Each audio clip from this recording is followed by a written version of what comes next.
the entire intention of what I'm doing is to have kind of the life and the experience that I want. How is the business and how is the thing that I have to get up and do today, or my team has to get up and do today, or I have to build today? How does that actually help me get closer to that goal? Oh, hello, Tanner. Great to see you again. Excited for our topic today of tying your dreams to your business plan. And this is going to be a fun one, a juicy one, I think, because it's something that how many of us are disconnected or we're maybe going down the wrong path, or maybe we just don't know exactly what that path is. But I think tying your dreams to your business plan can be a great way to set yourself up for success in your business and keep you on track to where those dreams are going.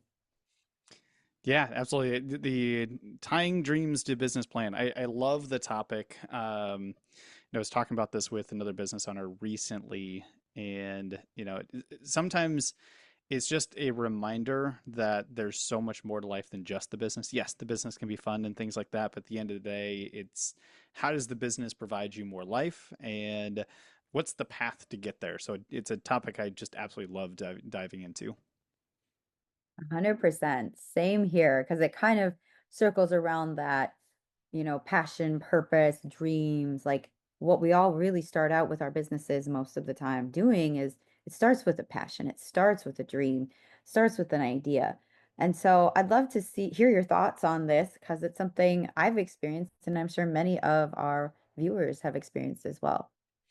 Yeah, so I think the first piece is do we have dreams, which I think we might have talked about in a previous conversation, but have we even taken the process to sit down and outline what is it that I actually want, in my life, whether it's relationships, it's things, it's experiences, what does that actual ideal life look like, and how does the business help me fulfill each of those things? Now, sometimes that's a very intertwined mix where the business achieves some of those goals as part of the business goals. I think one of the big reasons in the action coach world we have global conferences all across the world is we get to go see different locations. So it's kind of a personal thing and a business thing. So they don't always have to be separate, but how does the business continue to help with that? So when we sit down and chat with business owners, we go through this process identifying some of those dreams and goals and taking some time to do that, but then looking at how do I actually achieve those? What are those things am I going to achieve in the next 10 years? What's going to be in the next 5 years? What's the next 3 years? What's the next 1 year? And what needs to happen from the business to free up additional time and free up the financial capital that may be required to achieve kind of each of those things that I want to have or we want to have in our own lives.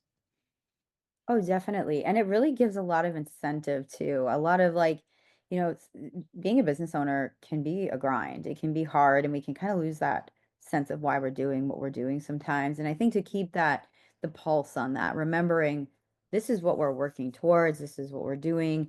We're doing this to allow us to achieve dreams, to achieve the things that we're doing, and to keep our mind on the prize especially when we have the lows.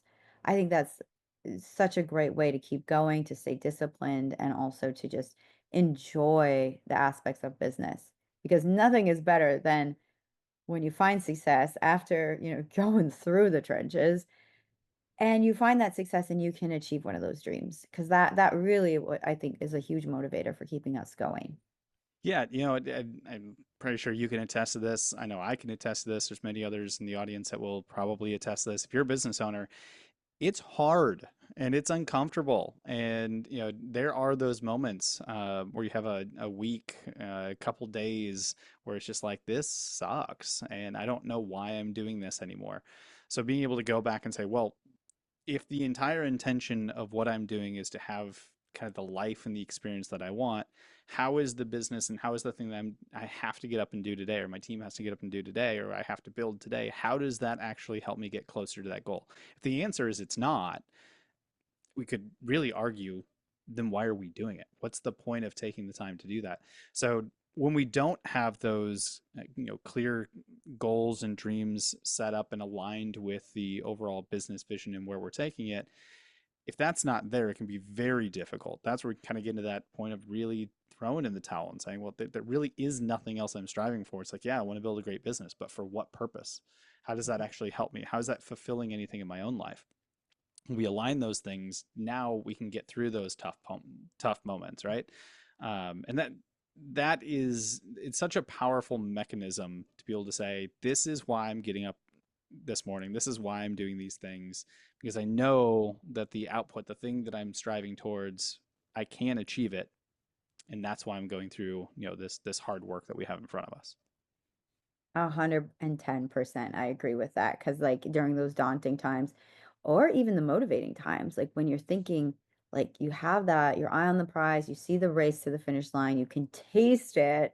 And when you get there, it just makes it all the more worth it. And then it gives you that fuel to keep going to the next stage or keep going and keep growing in a rate that is sustainable and also a really great rate for growth. Yeah, so let's dive into this like tactically for a minute, because I'm sure that there's some folks that are out there and like, Tanner, that's great, Kay, that's fantastic, but like, how do I actually do this? What are like the things that we can actually go do to put this in play? So I think, if we just start breaking it down, we use this acronym called Dreams, Goals, Learn, Plan, Act, DGLPA, right? So we start with dreams, then we set goals, then we have to figure out what do we need to learn that we don't already know, because otherwise it's just a task item, right? If goals are going to be something that stretches you a bit. So you got to have some learning in there. Then what's the plan, and what's the action or the activity that we need to go do on a daily basis in order to be on the path for this. So that's the general formula, DGLPA. Um, so I think step one is determining the dreams, and we can kind of go back, talk through like, how do we do a dream chart? How do we think bigger? Throw some things out there that's, I don't know how on earth I'm ever going to achieve these things. Those are the types of things you throw up there as a dream. Goals then become a little bit more specific or a little bit more tangible, right? These are the things that you can say, in the next 5 years, I'm going to achieve this. In the next 3 years, I'm going to achieve this. And we start to break that down into numbers. So my favorite exercise with this is, if you have like a dream board or something else like that, actually put numbers next to it. What's it going to cost to go have this experience? What's it going to cost to go do these things? What is my lifestyle overall? How much financial and time resources are required to be able to do that? And then break it down into, if I want to achieve this level in the next 3 years, well, then that's a very tangible thing that we can start to put a plan around in the business, right? If I know that the business has to be producing, I don't know, call it $100,000 in profitability at the end of each year to have the things that I want to have in my own life, that's a tangible goal that we can go after. Once we have that, then we go into our true business planning, and we can go a little bit deeper, and we can start to look at, all right, if that's the financial goal, now we just reverse engineer from there. And we go from the profitability to what are the expenses in the business, how many sales are required, and then sales and marketing are the next pieces that we start to kind of go up chain. Now that might be a whole conversation for another day, but this is how we do it. We start getting into what are the actual tangible actions that I can take, or the team can take, or the business can take every single day to put us on the path to achieve those things in the time period that we deem necessary for our own lives. Those are great. I was totally writing those down as you said them because it just, when you talk about it being tangible, that's where the tools come in. And these are great tools to just go back, reverse engineer. That's another great tool that sometimes we get so myopic and focused on what we're building that we forget to the how and that reverse engineering process to break it down and see what we need to do. So I think those are some great tips to help people on that journey for sure. It's beautiful. I'm curious, for those that are in the audience, which one of those pieces stood out to you the most when you looked at that formula, from dreams to goals to learn, plan, act.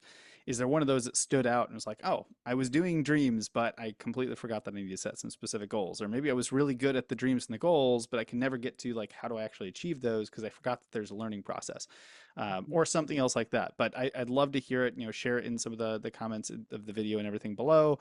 But give us some feedback. What stood out to you in that specific formula? So, Kay, I'll ask you the same question. When you kind of look through that, which piece do you feel stood out to you the most? I really think the part about the goals and the reverse engineering, because I know myself, I can get caught up in the worry or like thinking I'm not able to do, and then I freeze. And this is a way to say, I don't have to freeze. Or if I do freeze, what tools do I have to get back on track? And again, that look at that reverse engineering and go back to those tangible goals, the simple things you can do every single day, the action items you can take every single day to make progress in the right direction. And you can also put the brakes on if you need to, or accelerate if you need to at different times of your business life. And so I think that for me is what really stood out is reverse engineering and like really finding those solid actionable goals. Mm, I love that. That's fantastic. So, for those that are watching, I'd love to hear in the comments if there's additional topics you want to dive a little bit deeper on this particular component. But I think the tools to get as tactical as you can on tying these dreams into the business plan is really important to get through kind of those difficult days and make sure we have an actual path that we can move forward on. When we have that path, and we can actually take a look at it each day and say, okay, this was the goal. This is what actually happened. Like, what did we hit goal? Did we not hit goal? Are we on track for this? If not, why not? And we can actually start to break into here's the things that I specifically need to do to continue to move the business forward, which then allows me to move my life forward. So with that, I think that'll wrap up the conversation for today. But always welcome for additional feedback, things like that. So share in the comments below if there's other topics that you want to hear, and we will continue to bring one of these to you each week.